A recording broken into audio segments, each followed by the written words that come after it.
आज का हमारा टॉपिक है हाइट एंड डिस्टेंस। जैसा कि हम लोग जानते हैं कि ये जो चैप्टर है height and distance, class 10th में हमारे पास सामने आया था। तो इसका क्वेश्चन हमें आज करना है, जिसमें हमने जो क्वेश्चन लिया है वो एक ऐसा क्वेश्चन लिया है जो थोड़ा सा देखने में कॉम्प्लिकेटेड भी लग रहा है, ठीक है। और मैंने इस क्वेश्चन को दोनों ही लैंग्वेज में लिखा है, इंग्लिश और हिंदी में, ताकि सब लोग समझ सकें। और इसको हम लोग करेंगे, सॉल्व करेंगे, बट हम करने का जो तरीका हमारा होगा वो हमारा रेशियो और प्रोपोर्शन मेथड होगा। यानी हम कैसे हाइट एंड डिस्टेंस में रेशियो और प्रोपोर्शन मेथड को लगाएंगे, ये आज हमें सीखना है, ताकि एग्ज़ाम में इन सवालों को भी जल्दी कर सकें। क्योंकि अगर आपको याद है तो स्कूल टाइम में हमने ये क्वेश्चन जब भी किया है तो ये बहुत लॉन्ग तरीके से हम करते थे, ताकि हमारे मार्क्स, क्योंकि वहाँ पे 5 मार्क्स का आता भी था, बट यहाँ पे इसका क्योंकि वेटेज केवल एक ही नंबर है, तो इसको सॉल्व भी वैसे ही करेंगे कि लगना चाहिए कि ये आपका मतलब एक नॉर्मल क्वेश्चन जैसा है, कोई इसको हम लेंथी क्वेश्चन नहीं मानेंगे। तो पहले इस क्वेश्चन को पढ़ते हैं, क्योंकि कुछ बेसिक्स चीज़ हैं जो आपको पता होनी चाहिए, ठीक है। जैसे कि आपका ट्रिग्नोमेट्री का फॉर्मूला जो है छोटा सा थोड़ा मोड़ा, जैसा कि आप पंडित बद्री प्रसाद हरर बोला आप सबने सुना होगा, ठीक है। वो एक दो चीज़ें इसमें अप्लाई होंगी, लेकिन अदरवाइज़ को रेशियो प्रोपोर्शन से हम कर सकते हैं। तो चलिए देखते हैं क्वेश्चन क्या है। At a point on a horizontal line through the base of a monument, the angle of elevation of the top of the monument is found to be such that its tangent is 1/5।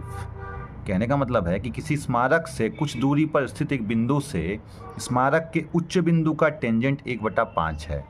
यानी अगर आप इसको एक horizontal line माने, ठीक है, और इसको आप स्मारक माने, ये आपका स्मारक है, तो कह रहा है कि कुछ दूरी, यानी इस बिंदु से यदि आप इसको, यहाँ पे एक वर्ड है एंगल ऑफ एलिवेशन, ठीक है, तो इसको हम लोग उन्नयन कोण भी बोलते हैं। तो यहाँ से इस मोनूमेंट को देखा जा रहा है, कहाँ तक देखा जा रहा है, इसकी एकदम ऊपरी सिरे को देखा जा रहा है, और जिसको देखा जा रहा है उसमें जो आपका एंगल बन रहा है उसको टेन थीटा से ये डिनोट कर रहा है, कह रहा है वो टेंजेंट। तो अगर हम थीटा मान लें तो वो हमसे कह रहा है कि tan theta is equal to 1/5 है, ठीक। पहला चीज़ हमें ये दिया हुआ है।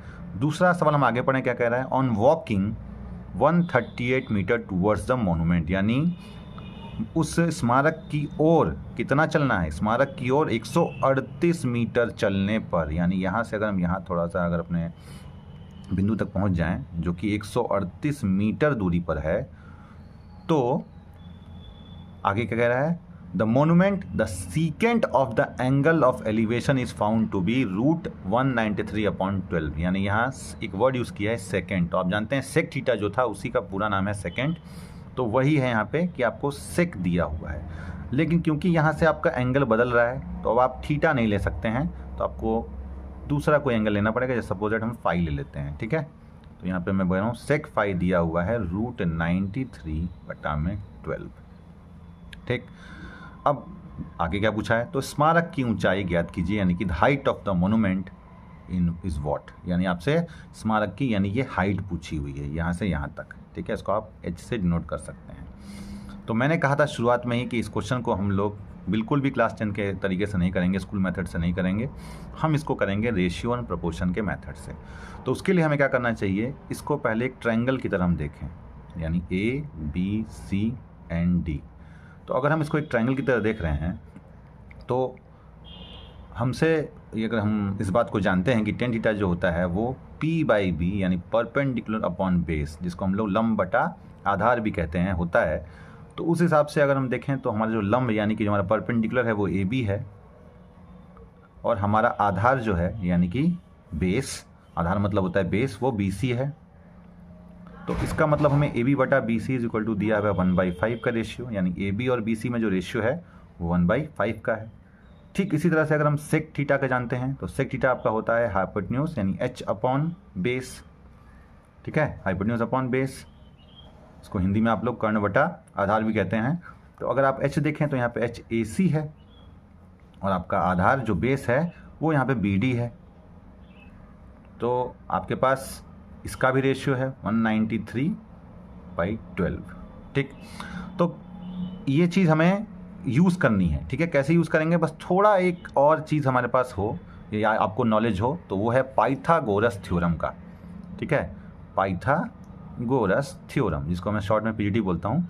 तो PGT यदि आपके पास है तो आप H और B अगर आपने रखा है तो आप क्लास 6, 7, 8, 9, 10 में बता दिया जाता है PGT हमको। तो अगर हम कर्ण जानते हैं और आधार जानते हैं, यानी कि हाइपोटेन्यूज जानते हैं और बेस जानते हैं, तो हम लंब यानी कि परपेंडिकुलर निकाल सकते हैं। तो यदि हमने परपेंडिकुलर निकाला तो हमारा परपेंडिकुलर आएगा, यानी हमारा जो ये AB है ये आ जाएगा 193। आपका अगर रूट में है तो इसका स्क्वायर करिए तो 193 होगा। 12 का स्क्वायर 144 होता है। 193 में से अगर आपका 144 घटाते हैं तो 49 आता है, जिसके इसका अंडर रूट करेंगे तो 7 आपका AB का वैल्यू आ जाएगा। अगर आप इसको पाइथागोरस से करेंगे तो आपका 7 आएगा, आप चेक कर लीजिएगा 7 ही आएगा, ठीक है। तो अब आपको क्या पता चल गया कि इस वाले ट्राइंगल में यानी कि ABD ट्राइंगल में दिस इम्प्लाइज आपके पास अब AB/BD का रेशियो है, ठीक है। तो आपके पास AB कितना है 7 है और BD आपका कितना है, तो BD आपका यहाँ पे दिया हुआ है 12। तो अब आपके पास देखिए क्या है, AB/BC का रेशियो 1/5 है और AB/BD का रेशियो 7/12 है। तो इसी को हमें यूज़ करना है। अब रेशियो प्रोपोर्शन मेथड क्या कहता है, रेशियो मेथड कहता है कि यदि आपका AB/BC, ठीक है, 1/5 दिया हुआ है और AB/BD आपका 7/12 दिया हुआ है, 1/5 और 7/12।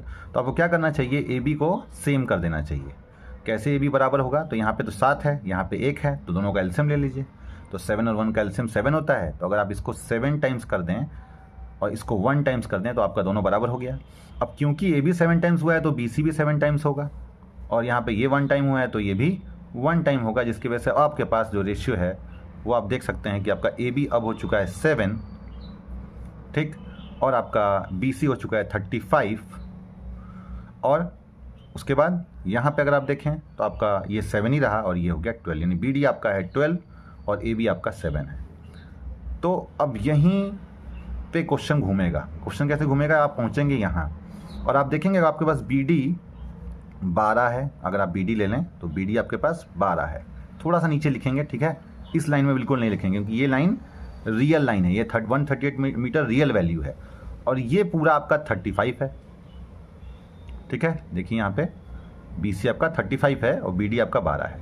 तो यदि आपका BD 12 है और BC 35 है तो आपसे कोई पूछे CD क्या होगा, तो आप 35 में से 12 घटाइए, यानी कि 35 में से और 12 का डिफरेंस निकालिए तो आपका आएगा 23। तो आपका CD होगा 23। लेकिन आप कह रहे हैं 23, किताब ने कितना दे रखा है, यानी कि आपके क्वेश्चन में कितना देखा है, 138 दिया है। तो आपसे ये कितना टाइम्स ज़्यादा है, तो आपसे ये 6 टाइम्स ज़्यादा है, ठीक है। अगर आप गुणा करके देखिए तो 23 6 जा 138 होता है। तो अगर आपसे ये 6 टाइम्स ज़्यादा है, इसका मतलब कि जो वैल्यूज़ आपने मानी थी वो सब 6 टाइम्स हो जाएंगी। तो हमसे पूछा था स्मारक की ऊंचाई यानी हाइट, तो हाइट आपने कितनी मानी है, 7 मानी है। यहाँ पे AB आप कितना मान के चल रहे हैं, 7। यहाँ पे भी देखिए 7 मान के चल रहे हैं। तो अगर आप 7 को भी 6 टाइम्स कर दें तो आपकी ओरिजिनल वैल्यू आ जाएगी 42 मीटर। तो ये है आपका आंसर 42 मीटर। तो इस तरह से आप रेशियो प्रोपोर्शन के मेथड से भी इस क्वेश्चन को सॉल्व कर सकते हैं और अपना आंसर बता सकते हैं। हाँ, प्रैक्टिस के साथ ये आपकी स्पीड आएगी। अगर आप प्रैक्टिस करेंगे तो आप इस क्वेश्चन को और भी जल्दी इसका आंसर ला पाएंगे, क्योंकि इस वीडियो में मुझे इस क्वेश्चन को समझाना था तो इसलिए मैंने सब कुछ आपके सामने एक्सप्लेन किया। बट जब आप इसकी प्रैक्टिस कर लेंगे तो आप देखना, आप यही क्वेश्चन 30 सेकंड से ज़्यादा या 1 मिनट मैक्सिमम में आप ये सवाल कर देंगे, ठीक है। Thank you, all the best.